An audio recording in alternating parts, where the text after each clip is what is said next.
Yo, we are back in here, man. It's been a while, man. Respectfully disagree. Good to have you back, Pastor. How you feeling? God bless you tonight. That's my church voice. I'm I good, love that. man. I Can't love that. complain. Can't complain. Man, good to see you. Good to hear from you. Everybody, man, this is our Respectfully Disagree. We get on here and we talk about things, as a biblical skeptic and as a biblical scholar. We just get on here and talk about a few things. Today, though, it's a little different. Today, I don't even know if this ain't even biblical per se.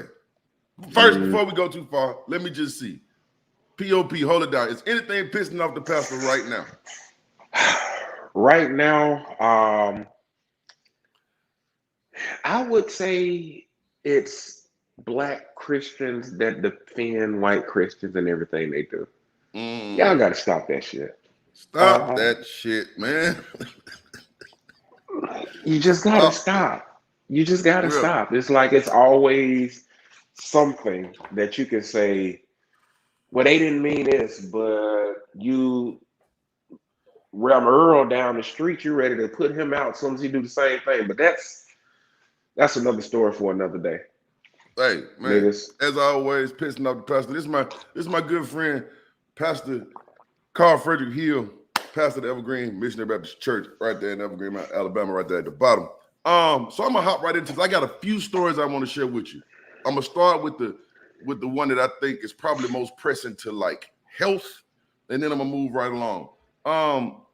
What is my man's name? His name is, he's up in Tennessee. Oh, Locke. Pastor Locke, that's his name. I can't remember his first name though. Greg. It's Greg. Greg Locke, that's his name. That's exactly who it is. Greg Locke. Up in Tennessee. Here is his church sign right outside. And Pastor Locke has been wilding the fuck out, really. I don't know what's going on with him. Since Trump lost the election and all that, he has just really lost his rabbit ass mind. Here is Pastor Locke's sign. You see that, Pastor? Mm-hmm. This is a mass-free church campus. Kindly remove them or stay in your car. We celebrate faith. What in the Delta variant is going on here?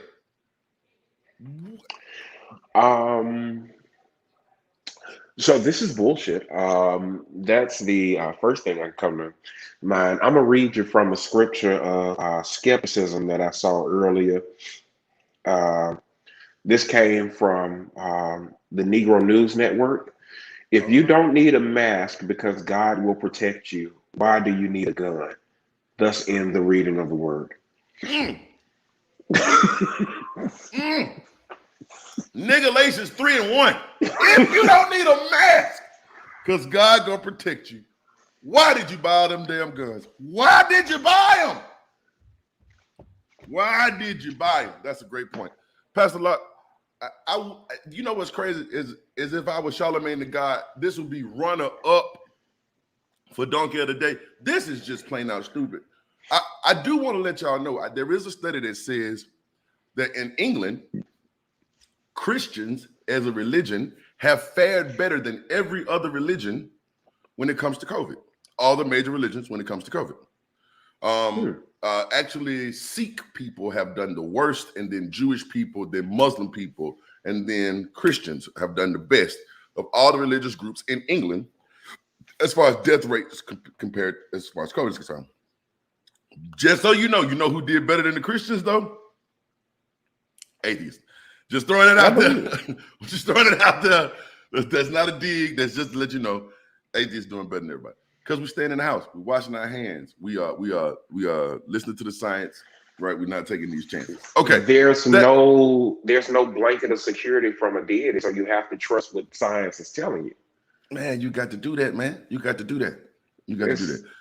Man, it's raining on the just as well as the unjust out here, man. Y'all got to be safe, be careful. Make sure that you know, at least trying to get a basic understanding of the science. Maybe that helps. You know what I'm saying? Y'all know scientific literacy is great. You know what I'm saying? Being literate, and just be literate. You know what I'm saying? This is we need to put down a t-shirt. You said it a while ago. Don't pray for something you can find in a book. Bro, ain't no point in praying for it if you can just read about it. Right? Okay, boom. That's that I wanted to share that with y'all. But that ain't what I'm on here to talk about. Today, I want to say this. And I mean to all the ministers that might watch this, to all the people who go to this church that might watch this, I've been dancing around this for a minute, but today the straw, I'm breaking the camel's back. Church of the Highlands is trash. It is trash. It's trash. Okay. They are, okay, first and foremost, politically speaking, Chris Hodges has every right to vote for whoever he wants to vote for. But you know who he voted for. To me, that's trash. He tried to bring Charlie Kirk. He tried to bring Charlie Kirk into the assembly to preach to your kids white supremacy. That was trash. He organized buses to go up to, with Charlie Kirk, organized buses to go up to Washington, D.C. to the insurrection. That was trash. But let's say you think, okay, that's just politics. Okay, all right, fair enough. This ain't politics. This is what I'm on. You guys check this out. Let me see. I got to make sure I got the right page showing. Hold on. That's not the right page that's showing. Let me stop sharing that page and then show the new page. Excuse that. This, my friend, is hot doo-doo garbage water. All right, boom. I do not want to do that. All right, boom. McCon Carter quits Church of the Highlands amid rape allegations. Now, first and foremost, I want to say that don't make Church of the Highlands trash. Let's say you got somebody at your church, they turn out to be a rapist. There's nothing you could do to stop somebody from turning out to be a rapist. That nothing you can do. That's not, but let's just read the article. Let's read the article, okay? All right. As allegations of sexual abuse against former pastor took hold of social media, the Church of the Highlands has cut ties with the accused minister. They had agreed to help rehabilitate. This is the point. This is what I want you to pay attention to. McCon Carter, former pastor of Together Church in Yakima, Washington, had stepped down in April 2019 from Together Church for undisclosed reasons. Carter joined the staff of the Church of the Highlands in Birmingham later in 2019. Carter, with nearly 40,000 followers on Instagram, had grown Together Church from 50 members to thousands that drew thousands of viewers to his sermons on YouTube. The Church of the Highlands released a statement this week announcing that Carter is no longer employed by the church. In 2019, McCon Carter's pastoral overseers from Washington State asked the Church of the Highlands to assist them in directing a ministerial restoration process for him, the statement said. Highlands agreed to do so, and since then, we have been working with McCon and his family. Recently, Highlands received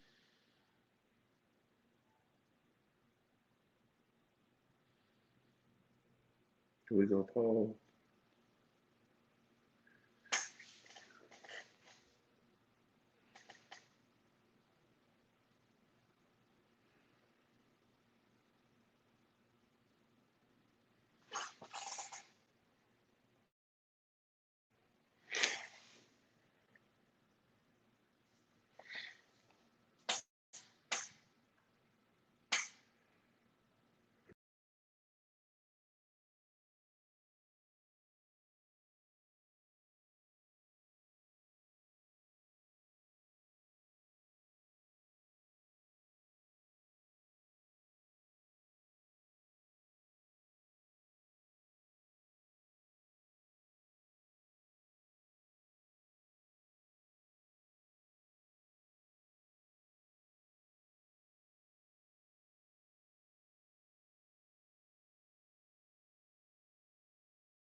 I'm back, man.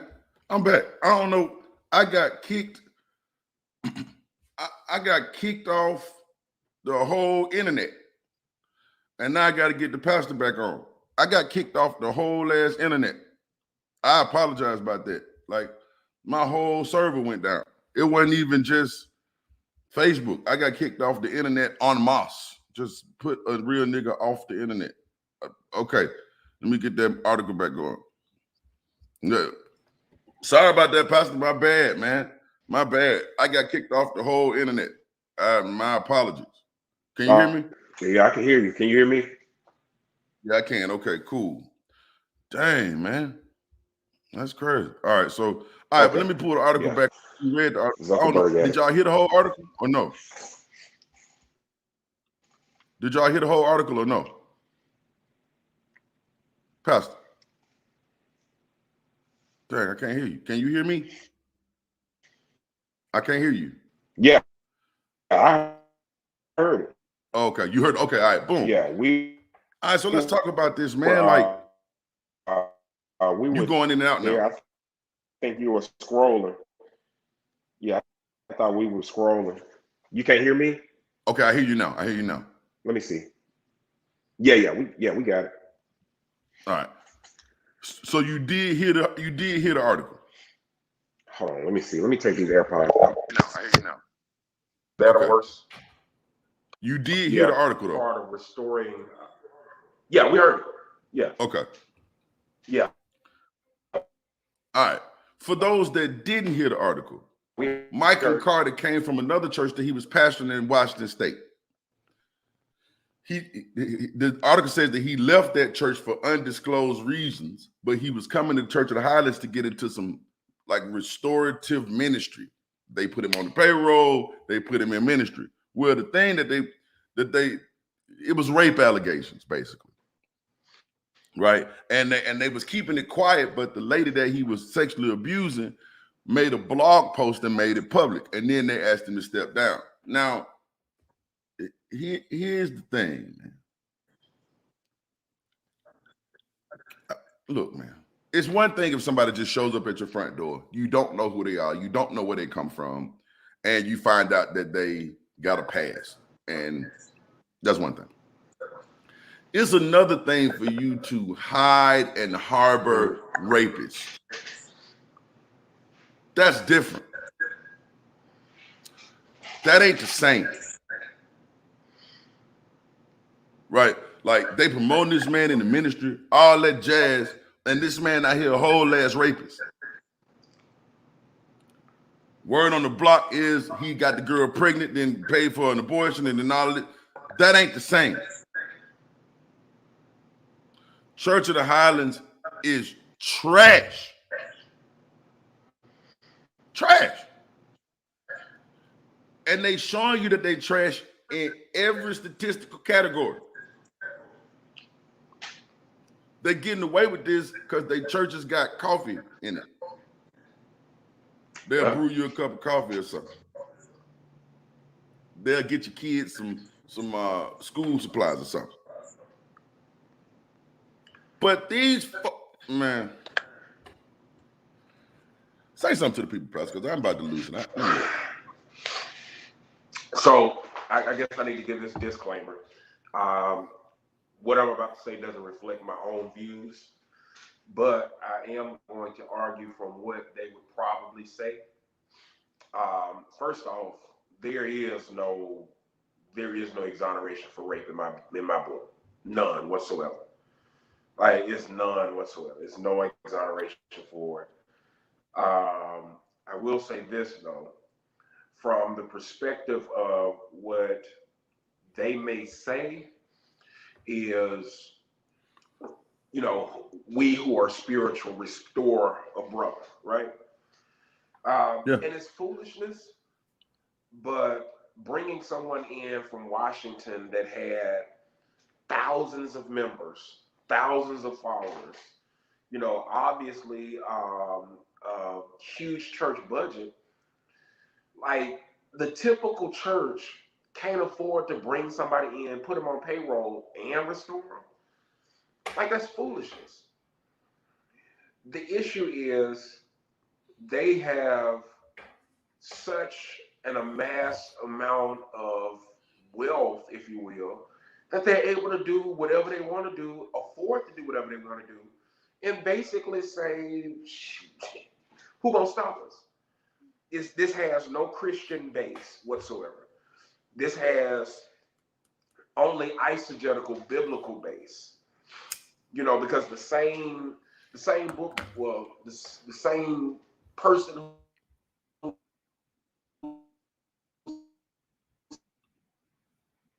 You breaking up there, Pastor? You breaking up? I can't hear you. I can't hear you. I'm back. Is that better? Yeah, that's a little better. Okay, I'm not sure what's going on. But can you hear me now? I hear you. Okay. But Paul on one hand says, you who are spiritual, restore your brothers, right? That's falling in sin. But on the other hand, like Paul was like, this nigga's in here sleeping with his stepmom and ain't none of y'all got nothing to say about it. Like everybody's okay. He was like, y'all need to get rid of him. And so for me, biblically, it sounds like it got to be a case-by-case thing.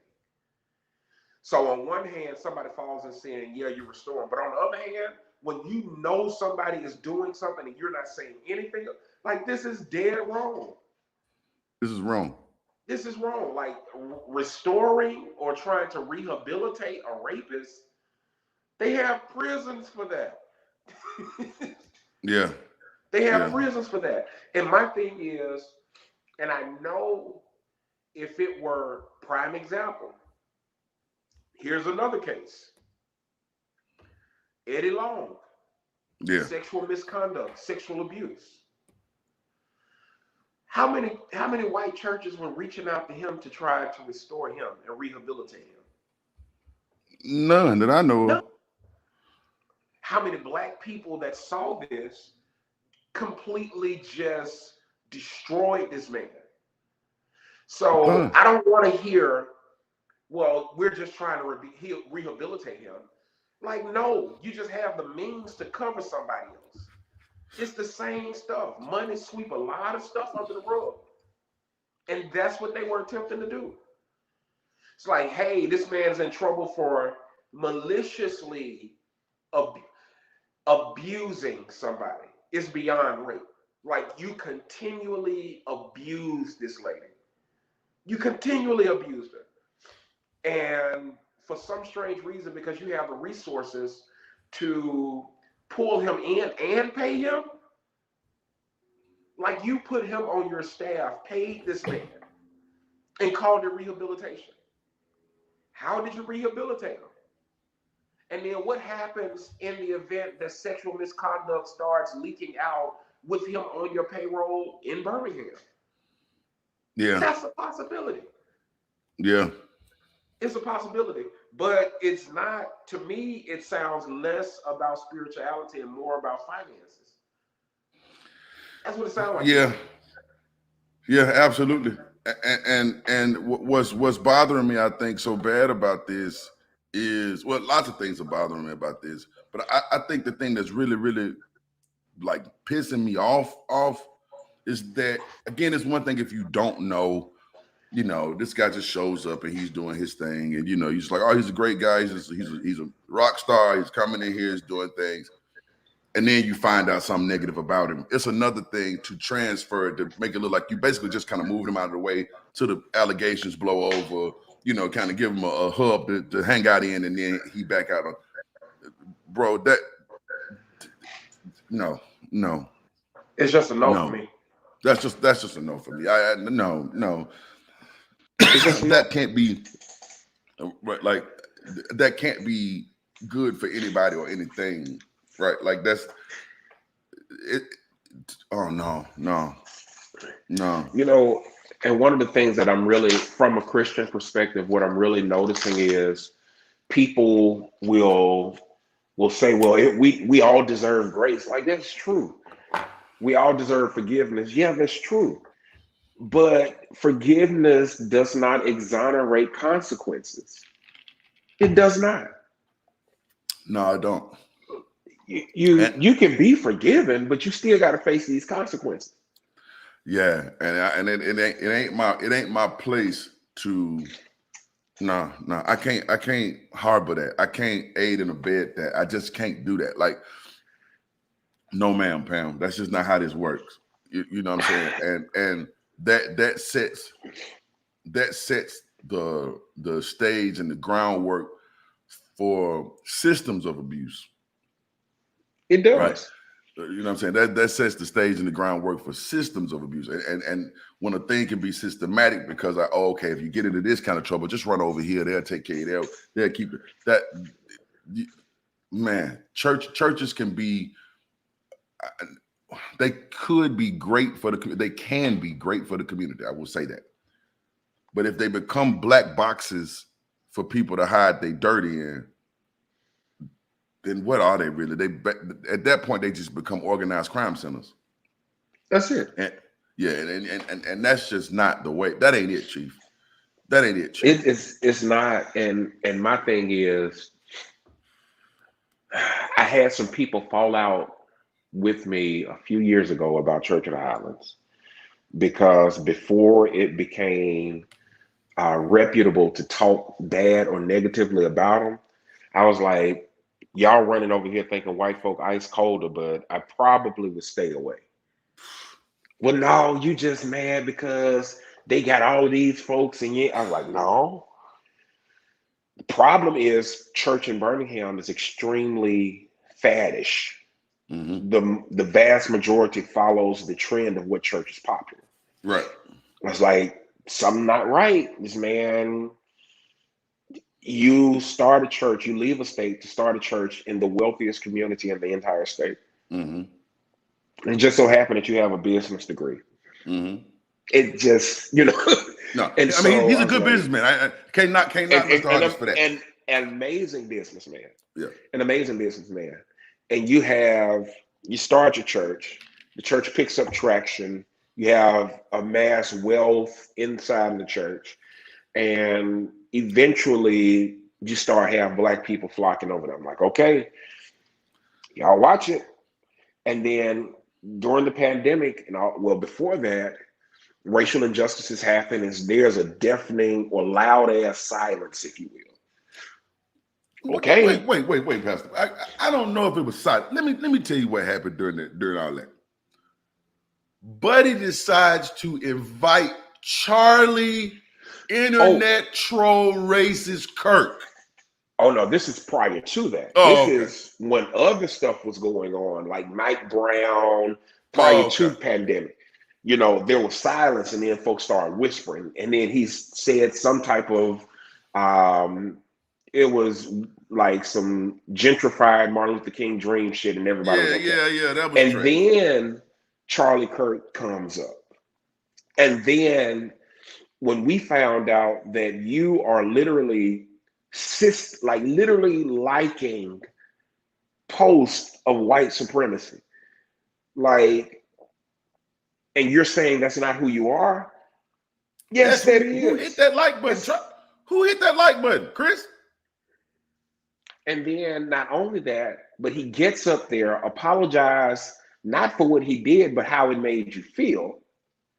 And then after he apologizes for how you feel, then after that brings up these host of black people that just start hugging them and praying for them and praying with them. That's not your place. And after that, you have a great exodus of black people from that church. But what I noticed was there were a lot of us quietly starting to go back since the shit had gotten glazed over. And then here is something else. So it's showing us literally that at its roots, at its moral center, it's corruption. It is just at the moral center of this thing. It's just not good. Man, I'm gonna say this, man. Like, I say this all the time, but I'm gonna say it again. And this is not true for all. None of this is a blanket statement, but this is just like a general statement.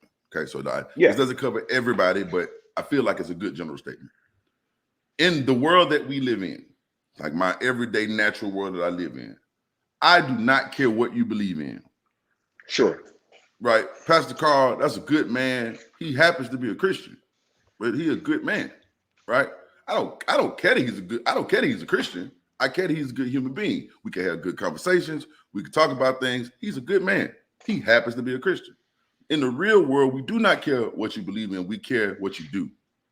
It seems as though in the religious world, which is a different world almost, people do not care what you do. They only care what you believe in, right? Because if this man were not a pastor, if this man were just, I don't know, a person who ran a deli, if he just ran a deli, and all of these things had been said about this man who ran a deli, I am sure that we as a community would say, oh, I'm not going to that deli. Council culture. We did it at Woolworth. That's just Birmingham alone. Like, I'm not going to support that. Ask Tommy Field figure how it worked. Man, bro, we canceled Tommy out the water, right? I still ain't wearing Tommy, bro. I'm never wearing Tommy again. But but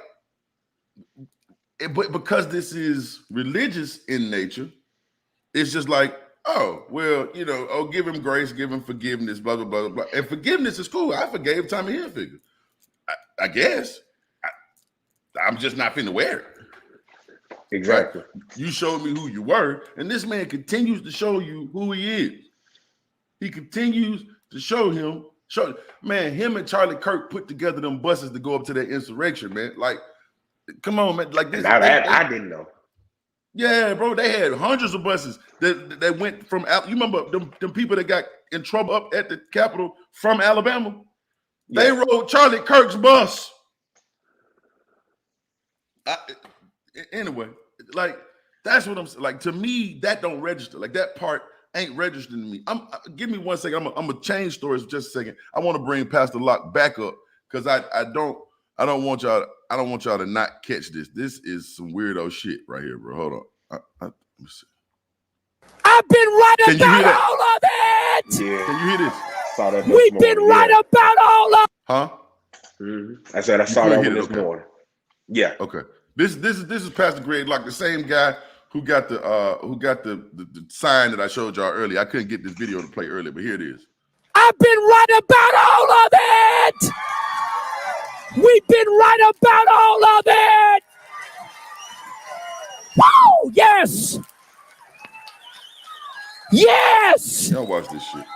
These wicked fools don't win in the end. They don't win in the end. Listen to this. So all this fear bull crap is that. It is bull crap. Say amen.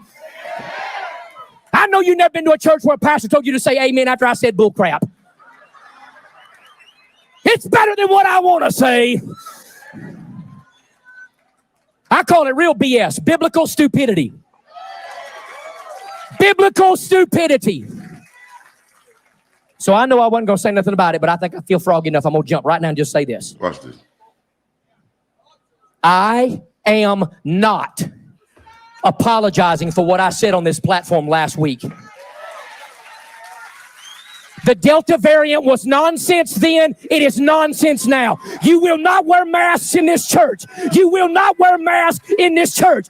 I'm telling you right now, do not get vaccinated. Do not get vaccinated. I don't care what you think about me. I don't need your money. I don't need your hand clap. I don't need more people on social media to follow me. I ain't following along with it. Joe Biden's days are numbered. I said they're numbered.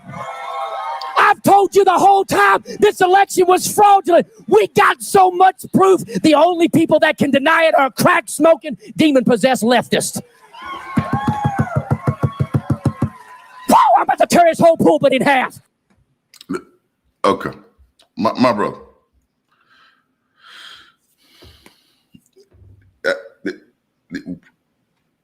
One thing. Let me just start with one question. Yeah. And excuse my language. You know my heart is in the right place. No. Yeah, I know.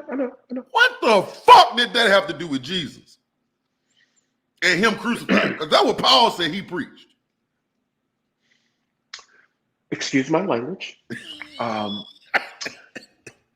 But it doesn't have a motherfucking thing to do. You understand? What does that? You know, I really want to do a sociological work on church and spirituality because I want to make some type of huge dichotomy or distinction between hyper emotionalism and the Holy Spirit. And what we've marred the lines between is whatever our pneumatology studies have led us and hyper emotionalism. It seemed to me that whenever we get to a place of we can't explain a specific feeling, we just attribute it to God and the Holy Spirit. So, you know, I'll agree with that wholeheartedly, just so you know. So it becomes problematic when people are in an event like this and they think it's God, but it's really the highest inclination of their emotions. And ignorance. I want to say this. And correct me if I'm wrong. By the way, Pastor, I do have a debate coming up on the 14th of August. And I'm in there. I love you. And you happen to be a theist. You're a great person.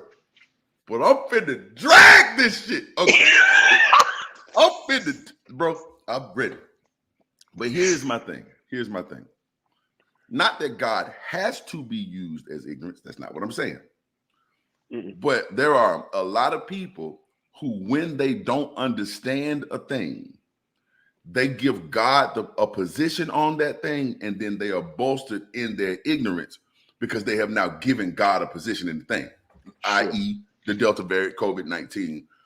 God said, don't do it, right? But there is a massive amount of evidence that says that the Delta variant is real. There are little children in the Mississippi Delta on ventilators as we speak. Children. The COVID cases are on the rise again. People are dying, right?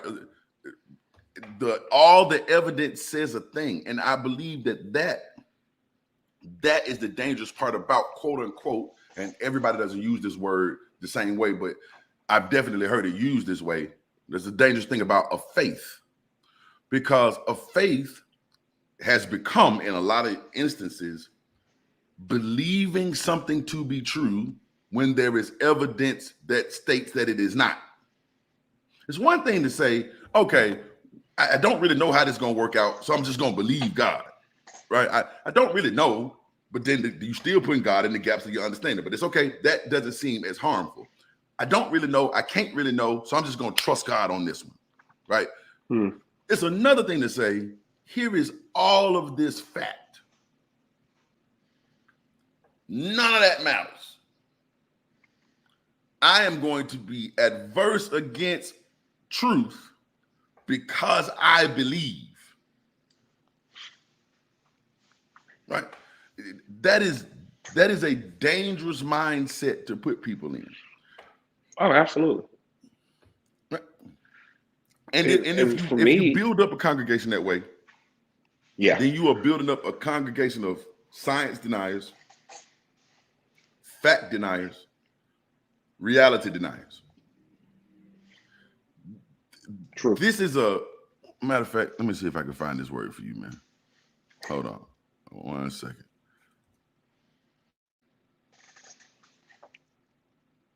Okay.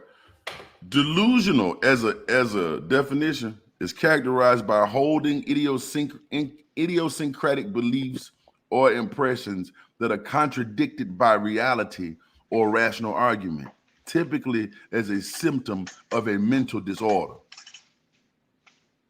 Right. At some point you get out, and I believe that we can blur this line, just so y'all know I didn't make that up. I believe that we can blur this line between what could be a a rational faith base. If I'm Pastor Carl, I have no idea what exists outside of this universe. I cannot tell you what happens to me when I die. I can tell you what physically happens to me, but if there's some other realm that my consciousness goes to, I have no physical proof of that, but that doesn't mean that that couldn't exist. Sure. If you are telling me that after you die, your spirit, your neurons that fired to make your consciousness, somehow they collectively go to another, okay, that ain't bad.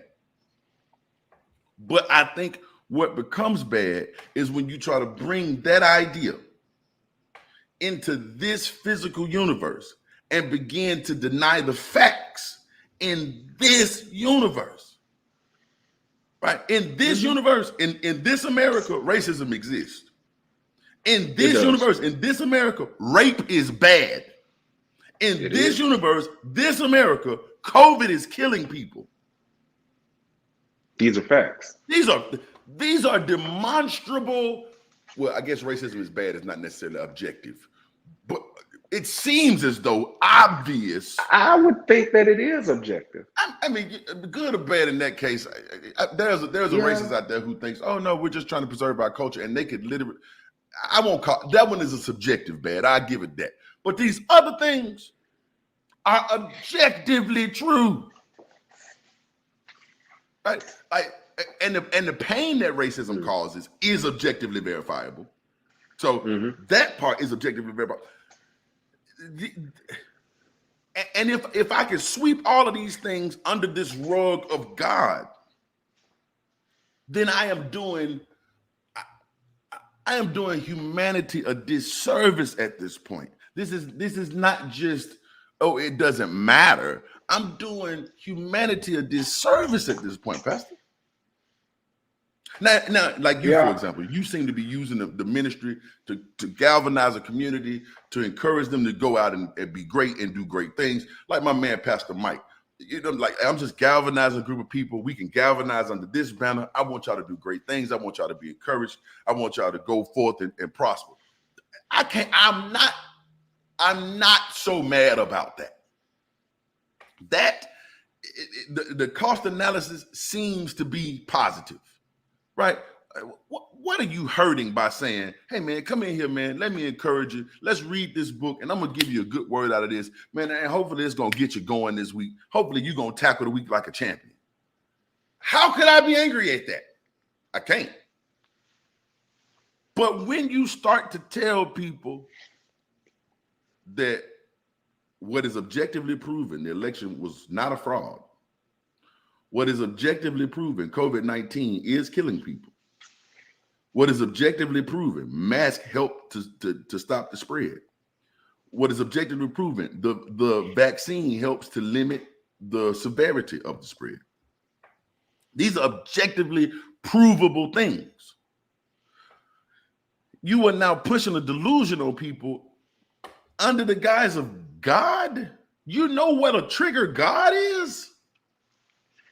You know how many folk done crazy things because God said it? God said it. Yep. That's dangerous, man. Absolutely true. It is. And I think the church, and when I say the church, I really mean the consensus majority of believers need to concede the fact that faith, the afterlife, what we believe is a metaphysical contingency. Like there is no specific way that we have, complete full proof that it does or does not exist. I think faith and probability are somewhat of the same. Probability, and we talked about this. If we knew the exact pressure that it took to flip a coin, the exact wind and rotations that it needed to get to heads, there'd be no such thing as chance and probability. Right. But because we don't have that exact science, we have to leave it to chance and probability. But the thing that I think separates faith and probability is probability and chance. You accept whatever it comes out to be. Right. Without the knowledge of what it's going to be. But with faith, you're basically pushing within this paradigm of existence that it has to be this or nothing else exists outside of it. And That's highly problematic. That's problematic. And again, I'm not trying to knock your faith in when you put in a job application and you are believing that, you know, things are going to work in your favor. I'm not against hope. Let me say that, right? I'm not against a hope, right? Because there's a lot of things that we cannot control. And so we interchange hope and faith. I'm not against having a hope. I believe hope is important for every human being. Every human being ought to be able to have a hope. But at the same time, I feel as though it is best to temper my hopes with the reality around me. I could hope that I'm going to make the NBA. Bro, I am 6 foot, 260 pounds, bro. I ain't ran a mile in 20 years. Nigga, running's for emergencies. I'm talking about for real, right? So all the hope I got in the world is not going to get me in the league. But I could hope it. When I start to show up at folks' practices in game gear,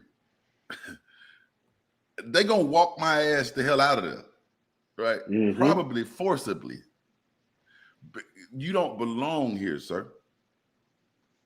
You don't belong here, right? You haven't gone through the proper procedures to get to earn this space. You haven't done it. At this point, now I'm teetering on a delusion. A delusion. A hope is a different thing. That I do, yes, ma'am. But we do normally do this on Tuesdays, but we missed a couple Tuesdays, and this story came up, and I really wanted to talk about it, and I couldn't think of nobody better to talk about it with than my good brother Carl. So that's how we do normally do this on Tuesdays. Though. Plug. Yeah, we normally do this on Tuesdays.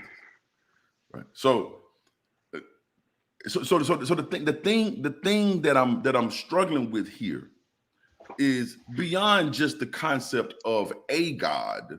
A God is okay, whatever, right? And if you're using it in the metaphysical for the afterlife, or I don't know, I guess there's a place, like in the places that we truly do not know, which is literally the God of the gaps.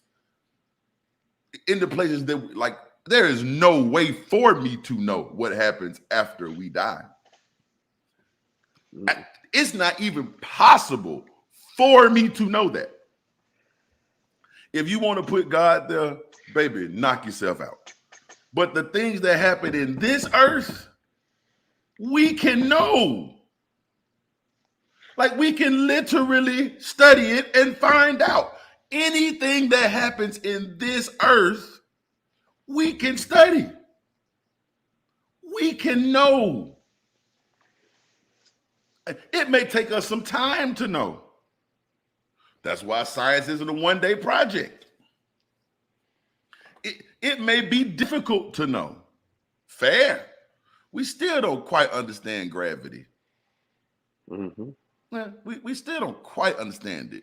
We know that it has something to do with space-time. We know that it attracts objects to mass after a certain mass point. We do know a few things about it, but exactly how it works, we don't really know. We know that it will literally be in space-time. We really do know that. How it does that, we're not really sure. We don't know. Mm-hmm. Right? But we can know. We're on the verge of figuring it out. But what happens after we die?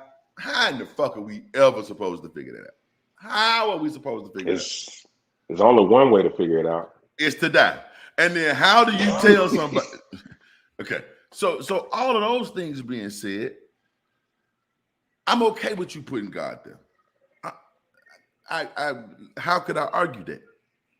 But when you start to bring God into COVID, and we know that this exists, and you begin to tell folk that it don't exist because God told you that, come on, man. Like, come on, guys. We can just know this. And it's willful ignorance at this point. It's willful ignorance. And it's crazy because the same Bible that they would say that COVID is just a hoax, if you will. The same Bible says, "In all of your getting, get understanding." the same scripture that they use to denounce scientific facts tells you to understand the world. And and for me, it's kind of hard to reconcile the foolishness of faith. And you challenged me a few weeks ago. It was a while ago now. And I've been challenging our congregation with this. It's not fair for atheists and agnostics to be astute in everything else to disprove, and all we got to do is say is "I believe." That's not fair. It's not fair. So if you're going to say a specific thing, you need to be able to make some type of headways with actual factual information. But on the other hand of it, within the world of dualism, you don't have to choose. True. You don't have to choose God or science. True. You don't have to. And so I agree with that. in the one thing is, if we know what science is and we know what science is doing, that does not disprove God. Not at all. Because God still exists within a paradigm of what cannot be proved. And that's why I always say faith is a metaphysical contingency, because in order to get to the metaphysical, you have to step out of the realm of the physical.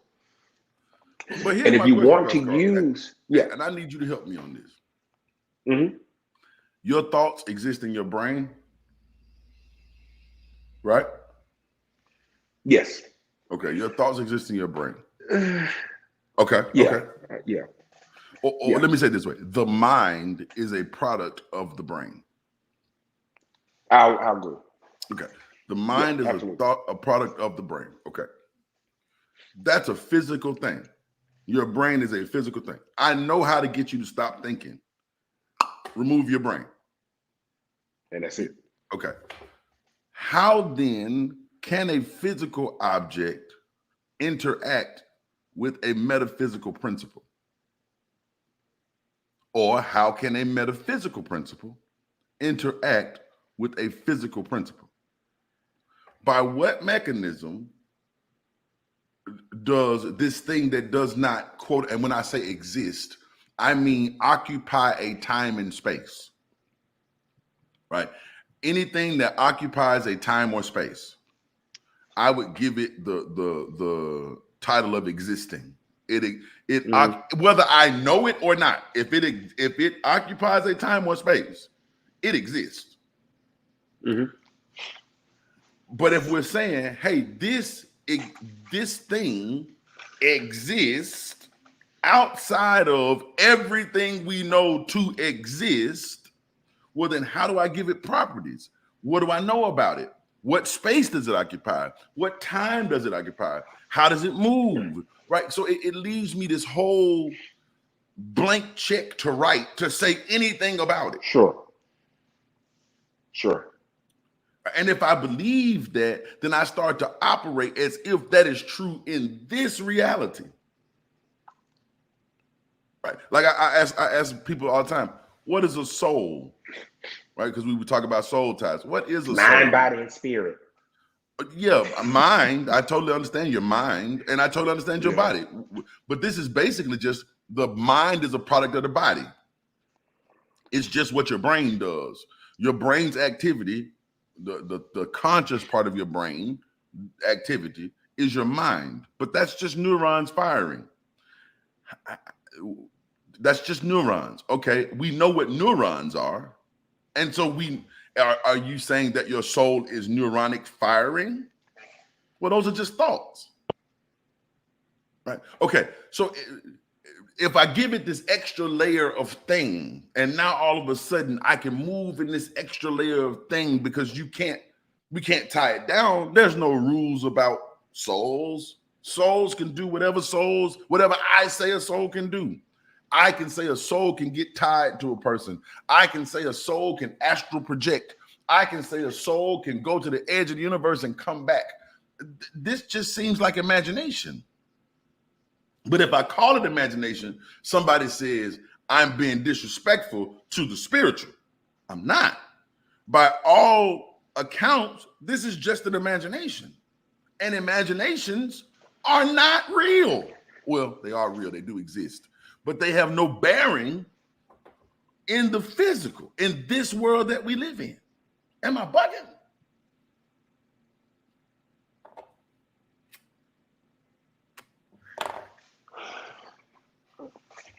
So here's my perspective, and I think all of what we know to be true is hinged upon where I guess I would say the Genesis and the eschaton and everything in the middle is what we're trying to figure out. And as it pertains to the genesis of humanity, society, and the eschaton, because that's really everything in the middle is the evidence that we have, and we're trying to point back to make sense of Genesis, not the book of the Bible, but literally the genesis of things, yes. Of all things that we know. Yes. And then the eschaton is where life ends within the physical realm and what happens next. Right. It's really the snowball effect is trying to figure out what this beginning or origin looks like. And then, of course, what the eschaton looks like, what it looks like past the afterlife. And my argument is always into somewhat lean into the question of, can the metaphysical interact or exist with the physical? That's the Genesis question. Like, because we know the physical came into being somehow. And so even the scientific worlds or in the academic world in terms of science, you know, all of the theories are trying to figure out how the physical comes to be. Yeah. And then even at its most elementary, and I'm not saying elementary in terms of simple, but elementary Basic. in terms of base and origin. Yes, yes. There's still a contingency of even how that came to be. Yes. And so within the religious, or I would say the philosophical realm of biblical academy, this is where you start getting to the cosmological and ontological arguments of God. Right. With these two, let me just say this. Cosmological, ontological arguments, I don't think that they're arguments so much as they are questions. And I'm going to tell you why I say this. Yeah.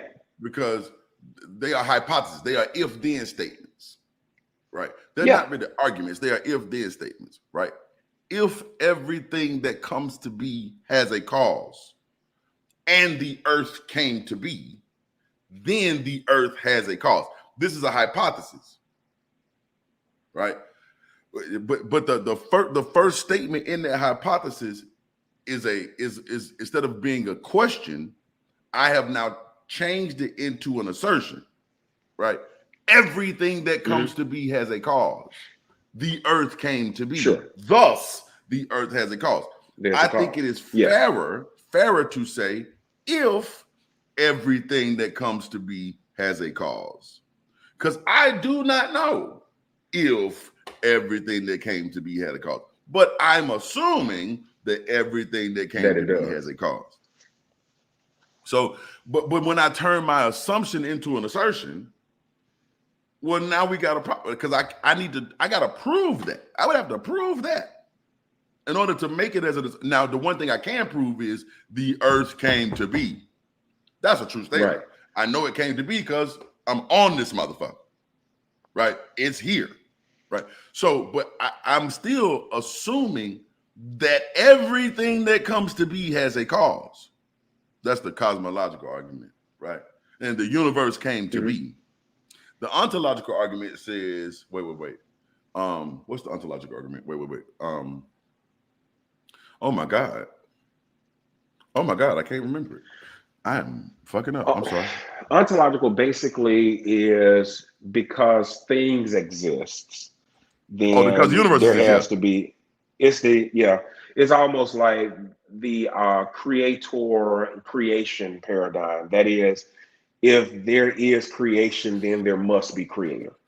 Yeah, but If that's there's a. purpose, there has to be assignment of purpose.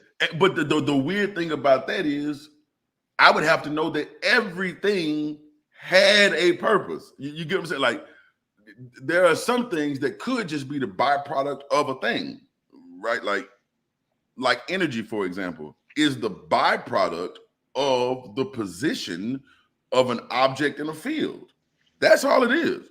Energy has no purpose. It is just the byproduct of the position of a object in a field. The Okay, well, that's one way to look at it. Let me say it that way. Scientifically, that's how they define it.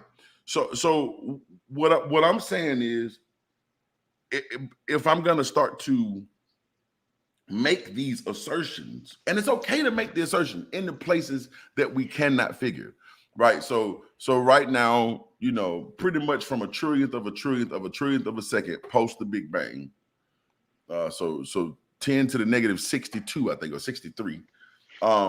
We can pretty much tell you, okay, this is what happened then, this is what happened then, this is what happened then. But after that trillionth of a trillionth of a trillionth, we don't know. Right. If you want to say, oh man, that was God. God thumped something. God thought up a thing and thumped it. And so it came to be and he hit it and then, or whatever, and then it came to life. Okay, fair. And that's just really just another theory as opposed to, how can I say this?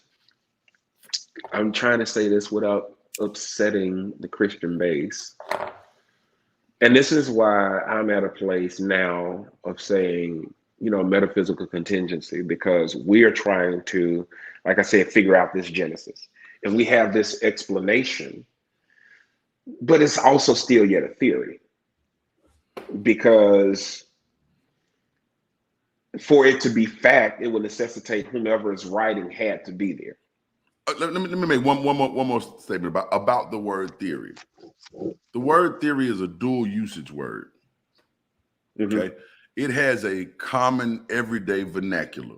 So in other words, when I say theory, when you say theory, we could mean two different things. You could be meaning theory as a guess, right? A guess, like just I guess this. Scientifically speaking, a theory is not a guess. A theory is a culmination of all of the ideas that we have, all the facts, all the evidence. They all point to a theory. Like in a legal theory, you bring all your evidence together and you try to prove said theory, right? So we have a basis of all the evidence, all the fact. This all points this way. The way that it points is the theory. It's different than just saying, "Oh, I'm going to give you a theory from this point." No, in science, it's the other way around. Everything points to the theory. In vernacular, it doesn't have to point to it. We point to the theory. So there's a difference between a theory that God exists and the theory of gravity. The theory of gravity has fact and evidence that points only to gravity. Mm-hmm. Right? If I drop two things in a vacuum, gravity works. That's how we know. Oh yeah, gravity is a thing. I could drop a feather and an anvil in the same vacuum. They're gonna hit the ground at the same time. Mass has no effect on gravity.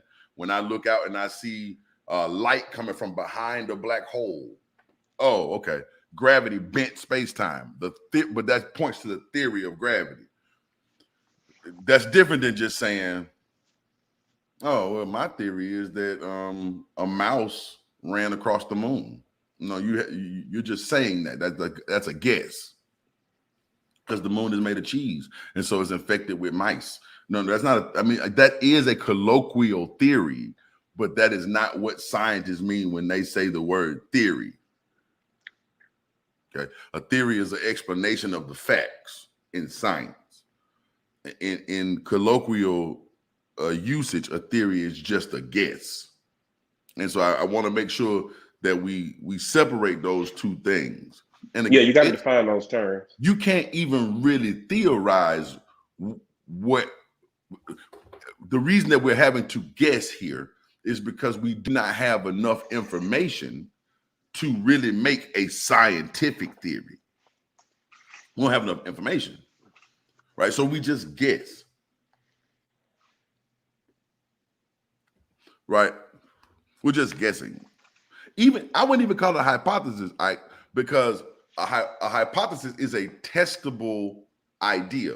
So basically, a hypothesis is an if-then statement. We could test that, right? So it's like, well, if this is true, then this must be true. All right, let's go test that. But colloquially speaking, when we say a theory, we're just talking about, I'm basically putting a placeholder there until we can prove it. Mm. There is no way we can prove what happened prior to the universe. That's not even possible, because all of our evidence states that time began at the inception of the universe, right? There was no space-time until the universe expanded. So we have no way of knowing what happened prior to that as of now. Maybe there'll be some kind of theory that comes out later, but right now we have no way of knowing what happened prior to time. That's an ill-formed question. Nothing happened before time. So if you want to put out there the guess that, oh, God did it, fine. There's no way we would know what will happen after time. There's no such thing as after time based on all the evidence that we got. So if you want to put out there the guess that God does it, fair.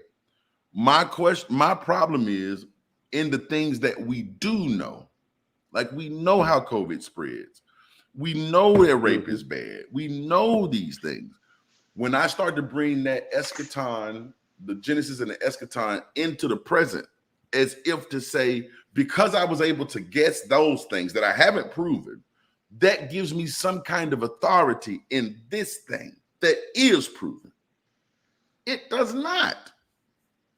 It just doesn't. And there's no way to say that it does. I could make up the idea that, and this is a classic idea. Let's say I'm a Pastafarian. Yeah, Jar Pastafari, right? And my belief is that the flying spaghetti monster made the earth. That does not give me any bearing. I can't walk over to Italy and tell the people in Italy how to make pasta. But I serve the pasta God that made all things. That has nothing to do with the people who actually make pasta. I cannot walk into a Michelin star restaurant and tell those people at that Michelin star restaurant, this is the incorrect way to make pasta, because my God, the flying spaghetti monster has now given me the answer. That's not how that works. And that's what I think is dangerous about this. I mean, of course, that's a not that dangerous of a thing. That's where you start getting into those theocratic ways. Right.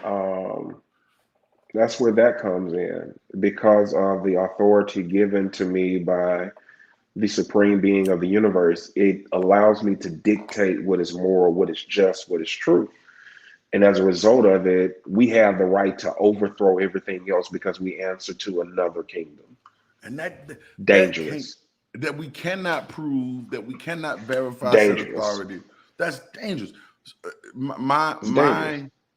My assertion, or my belief here, is that it is far better for me, using Greg Locke and Chris Hodges and whoever else falls on that line, because not every believer is that radical. As a matter of fact, I'm going to suppose to you that the majority of believers are not that radical. Peaceful majority. Yeah, there's definitely a peaceful majority of believers who just wake up in the morning and pray because it makes them feel better, right? If it helps them focus their day, it helps them get their life together. And if you think I'm finna shoot that down, then you're wrong, right? Again, I'm okay with hope. But my contention here is to those who believe that this somehow has an actual measurable effect on this thing that we know to be reality. This shared reality that we know. We know that COVID is killing people. It's 612,000 people that were not in the ground this time last year that are in the ground this time. Absolutely. That's a fact.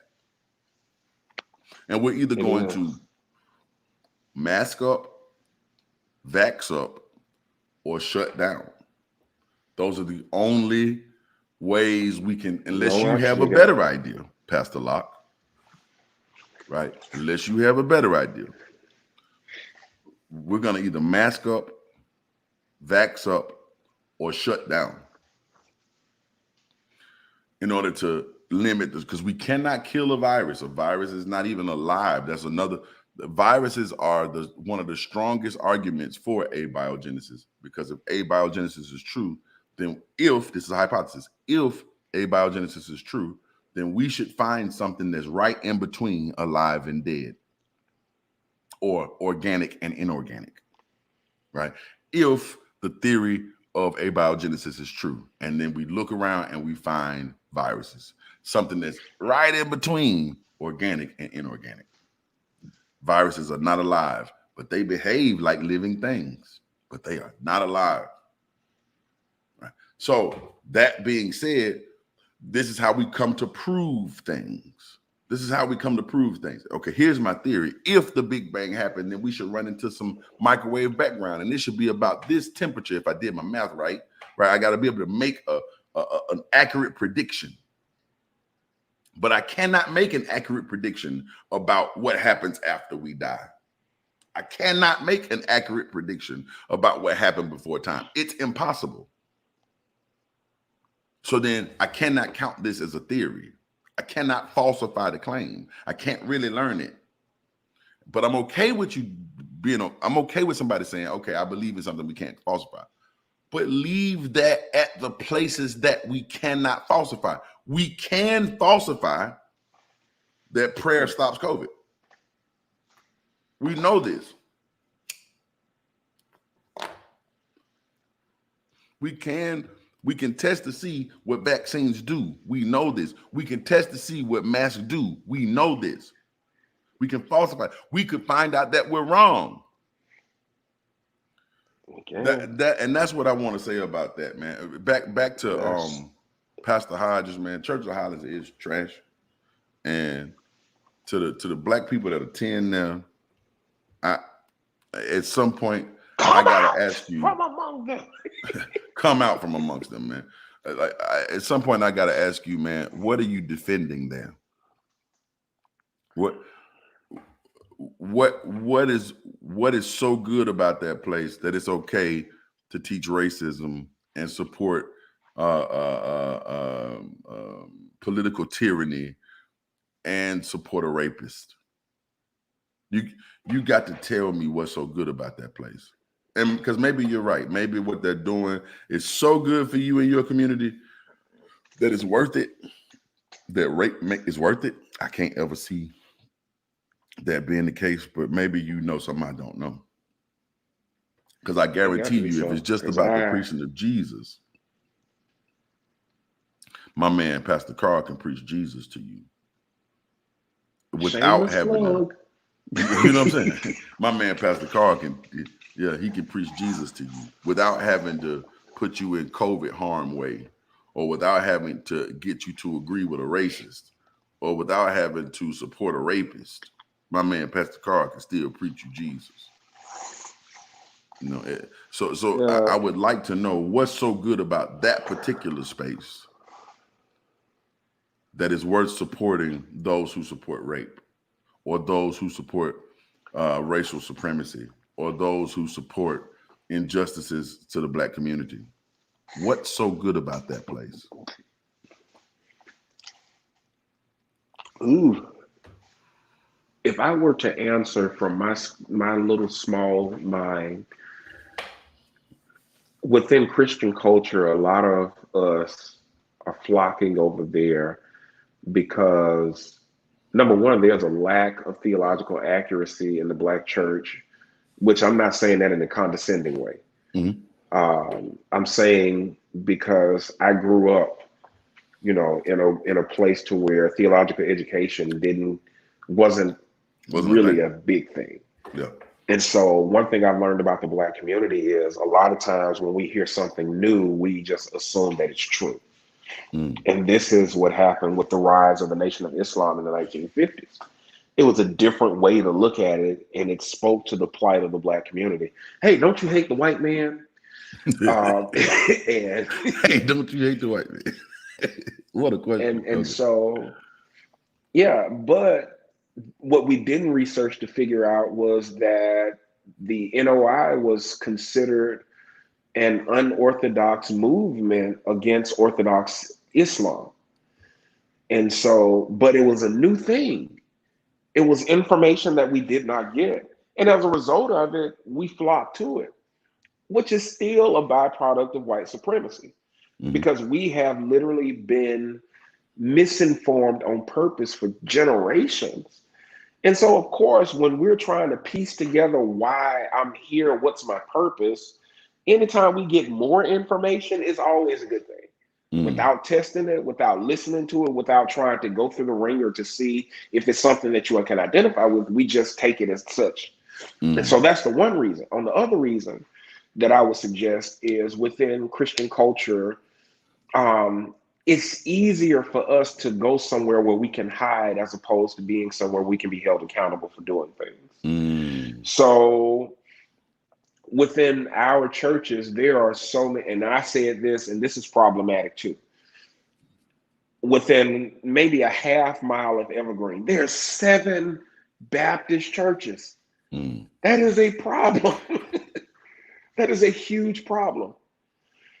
But within each of these small congregations, it's like you have so many Black people that have grown up in these places, and they go across to Church of the Highlands because it is something to where we can acclimate into a culture and a climate that we've never necessarily been accepted in. And so we go there for a sense of acceptance. And then 2, hold on, let me see. I'm confused, AF. How is that white supremacy, but Christianity isn't? I was just going to ask him. No, keep going with what you're saying. Marcus, do me a favor and specify what you mean by that. I'm a little lost at that comment. And I didn't want to stop you. Yeah, I didn't want to stop you. Specify what you mean by that, Mark. I yeah, appreciate it. yeah, but oh God, my mind. Yeah, you were saying that they go over to Church of the Highlands. Yeah, no. So they go there because, you know, I can go in, I can be self-empowered, I can go home, and it's not church all day. I don't have to, it's so many layers of problems with it. But the one issue is, and then one thing that I can say, Church of the Highlands is very businesslike. It's very businesslike. It's very punctual, everything that. So a lot of things what people would look for in terms of just being somewhere I can go in, I can be empowered, I can go home. But my it fits community capitalism is very failing. well, right? It's time. It's a It little does. bit of time. It's punctual. I can get back to my day, right? I've Yep, it done my is. moral duty by being there. I've got encouraged. So in that regard, shout out to that. I hate to even I can't even shout out to that. In that regard, I understand. Right. I just can't bring myself to do that. I can't support it. Okay. Boom. Well, he was asking, how is Islam white supremacy? Oh, no. I think he was saying that all of it's the same white supremacy, Mark. I think. No, what I was saying in that moment, proper context, I was saying the reason that the Nation of Islam grew was because NOI, literally Nation of Islam, they grew out of the plight of the African American community with presenting information that hasn't necessarily been made known to the African American community. Didn't say that white supremacy was the base of that Nation of Islam. Yeah, right. No, that just no. So to my specifically, and I mean to those who are watching this who are not African American, I'm not trying to disrespect, or not see your plight, but specifically to my African American brothers and sisters, I feel like there's a cultural thing to try to find power. And we look backwards to try to find power, right? To try to find a relevance in the world. And so we look to these ideas of religion and metaphysics to help give us a purpose in this life, right? To make me feel like it's all for something. Right. And I can understand that. And I'm not against that. I just want us to stop mixing the purpose that it's all for something with the reality that viruses do something, right? Like it can all be for something. And if you say, man, when I lay my head down for the last time, I want to rise up on the right side of righteousness, man, I do too. I do not know if there's another side, but if there is another side, I want to rise up on the side of righteousness. I do not want my life to have been in vain. I too have that as a hope. If there isn't another side, I want to make sure that I left an imprint on this side that says, man, he did something to be good to the world. Right? Not so I can receive some everlasting reward on the other side. I could care less about receiving it. I don't even care about receiving awards on this side. But my goal is to do what is good while I'm here. Right? I think the problem is if I skip out on understanding this place to try to better my position in a place I cannot prove, I might ruin this place. In the words of my granddaddy, you fuck up your for sure pussy, trying to get some more pussy and end up with no pussy. That's how my granddaddy would say that. Because my granddaddy was a funny man. But I'm saying that in this case to say, don't ruin this life trying to get to the next one. And then have no life at all. Ooh. Right. Don't ruin this life trying to get to the next one. Like make this experience the best experience this can be. You get what I'm saying? Like make this experience the best experience that it can be. And if you happen to make it to a next life, great. Right. Hey, man, I hope that if there is a God, and I'm saying this in the presence of all my believer friends and non-believer friends, if there is a God, I hope that God can forgive me for not believing and see why I didn't do that. I hope that God can understand that in my logic, that just didn't add up. It just didn't add up for me. And I hope that God is merciful to me in my lack of understanding. Wink at that ignorance. Wink at it, because that's what the book say he do. Wink at that ignorance. If I just didn't understand it, wink at that ignorance and be merciful to me. But believe that every day I woke up on this side of the life, I did everything. Oh, let me put it up. Marcus said he need to have a one-on-one with you, Pastor. No, cool. That's a pastor. That man know how to have a damn one-on-one.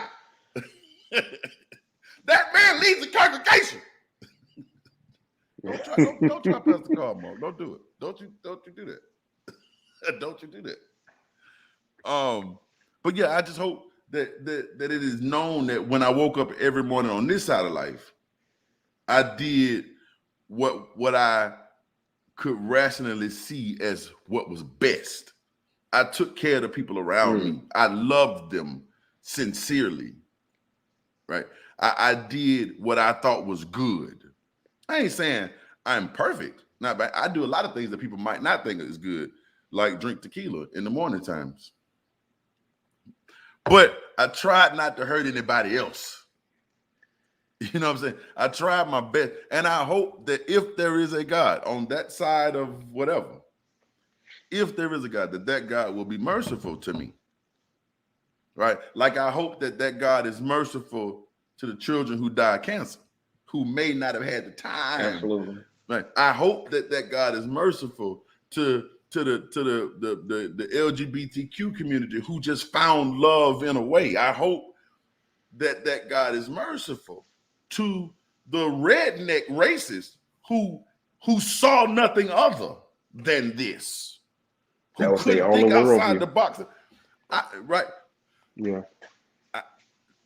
If there is a God, but if there isn't one, then it puts all the onus back on me.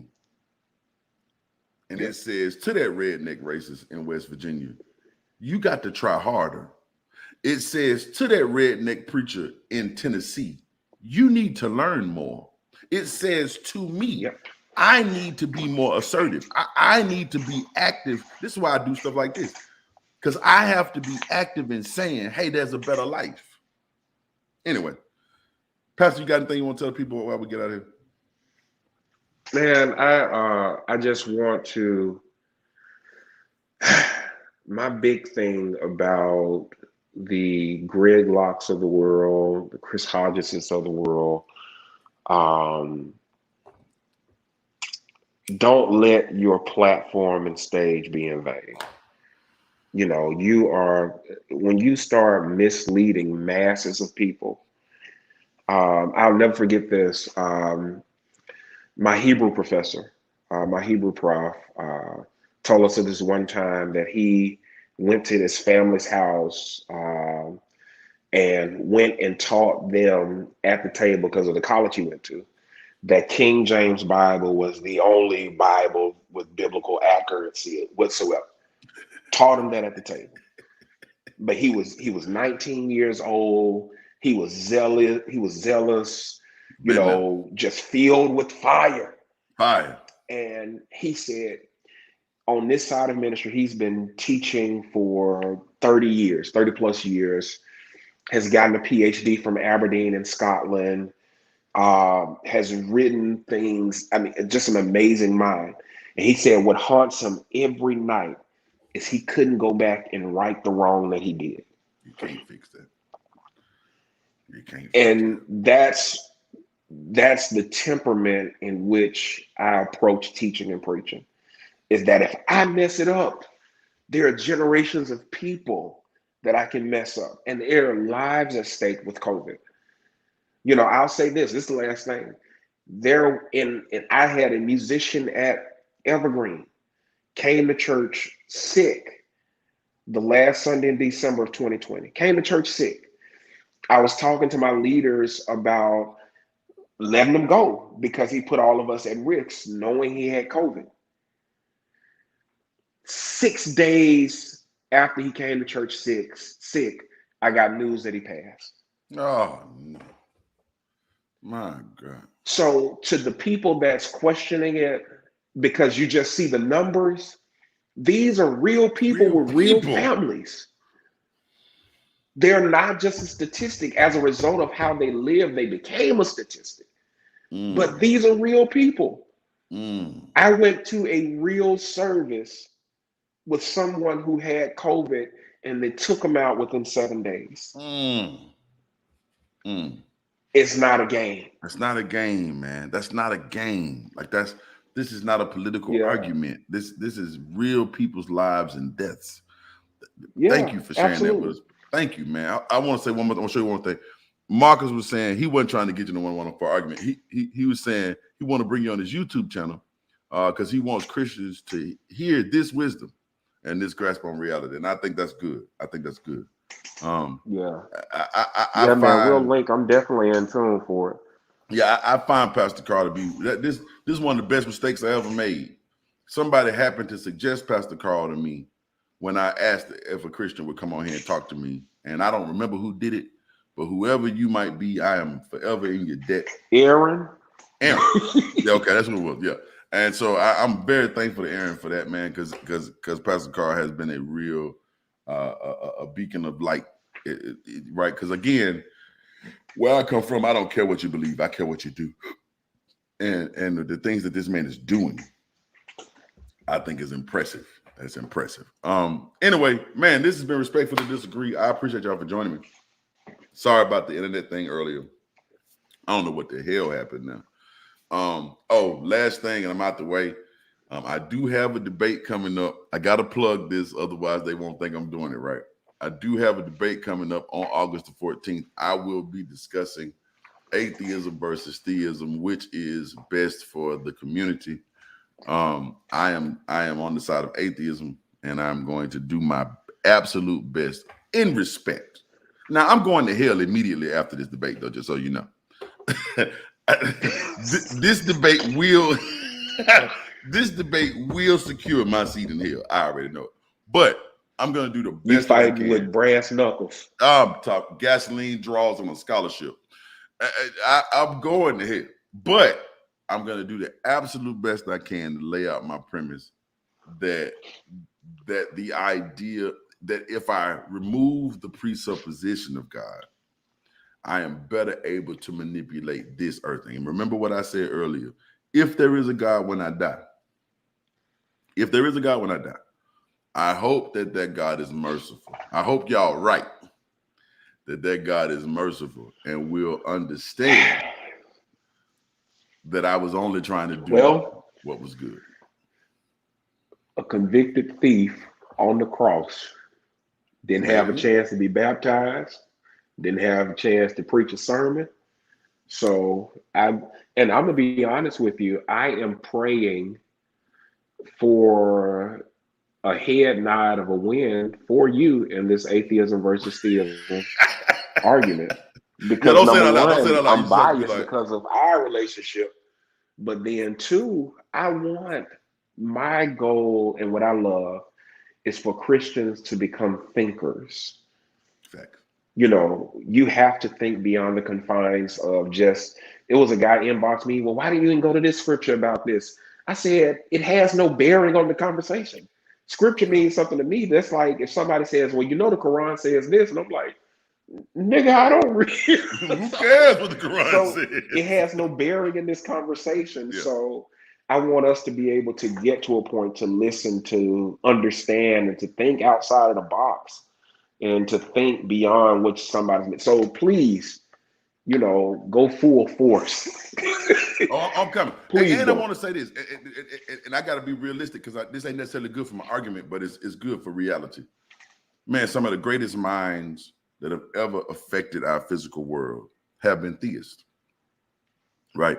Shout out to Newton, and shout out to Einstein, and shout out to Linnaeus, and right. So some of the greatest scientific minds we've ever known have been theists, and they brought us a way to understand the physical world that without them, I don't know if we would have gotten. So, but this is not that debate. I'm not talking about theist versus atheist. I'm talking about theism versus atheism. And in order for them to reach those conclusions, they put aside their presupposition and followed the fact. Now, when they finished following their fact, they could have picked up their presupposition again. And that's okay. I'm not against that. Again, what happened before the Genesis and what happens after the entropy sets in, I don't know. And I pray, I hope that if there is a God, that God will forgive me for my lack of understanding. But I want to operate in what I do understand. That's all I'm saying. That's all I'm saying.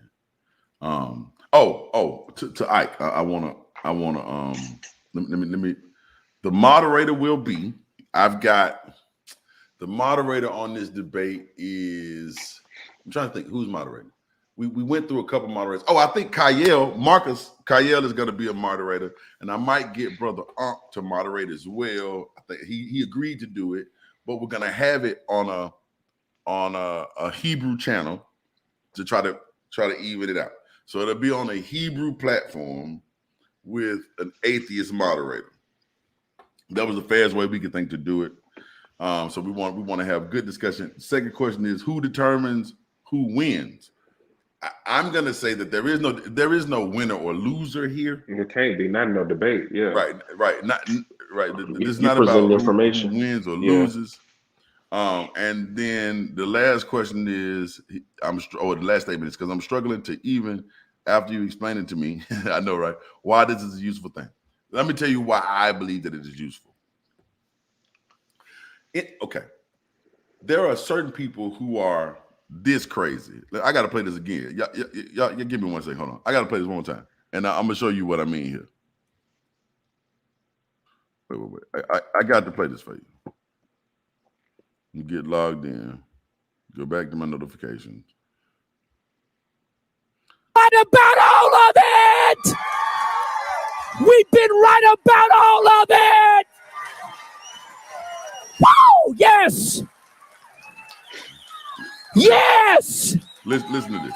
These wicked fools don't win in the end. There are certain people who are that lost. I could care less if you believe in God. I want you to use your your methodological naturalism in this case. Right? Okay. So whether you believe in a God is irrelevant, really. But in this, I need you to be an atheist. Like, you could just be a part-time atheist. Right? In this, I need you to be an atheist. Right? Just put aside your presupposition that God is going to just wipe the virus away for just a second.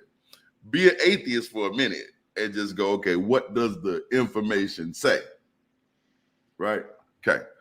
So you can go back and say, God told you to say it. Don't matter. But just for this second, put that aside. Let's do something in reality. That's what that's all about. You can give credit to God when it's over. But let's get through it first. Let's get through it smartly. So just for a second, let's just be naturalists for just a second. Let's be humanists for just a second. You can pick your God belief right back up. I'm sure God will forgive you for your backsliding. That's what I'm on right now. And that's why I think this will be helpful, because it's folk who think that if they listen to science, they have now disobeyed God. You feel what I'm saying? Which is foolish. Which is crazy, according to Pastor. And I agree. But I'm saying, to get through this, let's just for a second, just put your presupposition of God aside. If we're talking about poverty, if we're talking about healthcare, if we're talking about things that affect the real world, put that aside for a second. Let's get through this. If you want to give credit to God because we figured it out, great. I was on an Instagram live one time, and a sister came on who had she didn't have the hole in the back of your head that drains brain fluid. I cannot remember what this little thing is called, but it drains brain fluid. So she would constantly get these fluid on her brain. And so her surgeons put a stent in her brain, basically, anyway. And she says, I think God gave them that idea. You think I'm finna argue with that, baby? Hell no. Baby, if you want to believe that God gave them the idea, great. If I got no problem with that. I'm just telling you that their years of study and their understanding of biology and their understanding of physics and their understanding of how stents work played some. This wasn't just a guess. They didn't just guess and put a hole in your skull. Lord, what I'm gonna do? Right. But if God gave them that idea, then great.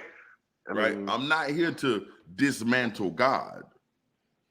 That ain't my goal. My goal is to say, and hey, man, even if that's something she has to tell herself to help serve as a catalyst of her healing process. How do I would be an evil human being if every day you couldn't call those doctors and say thank you. So if every day you said thank you to the Most High God for those doctors, I'm okay with that. I'm not that kind of atheist, right? I'm totally okay with that. But so that we understand this world, I think naturalism is the best, or atheism is the best approach to that. Anyway, that's that debate. Pastor Carl, always good to see you. Everybody who watched this hour and 42 God bless you tonight. Bro, I appreciate y'all. I'm playing Look at the Coons one more time. This ain't really about coons, but I just like the song. So I'll see y'all next time. Y'all be good.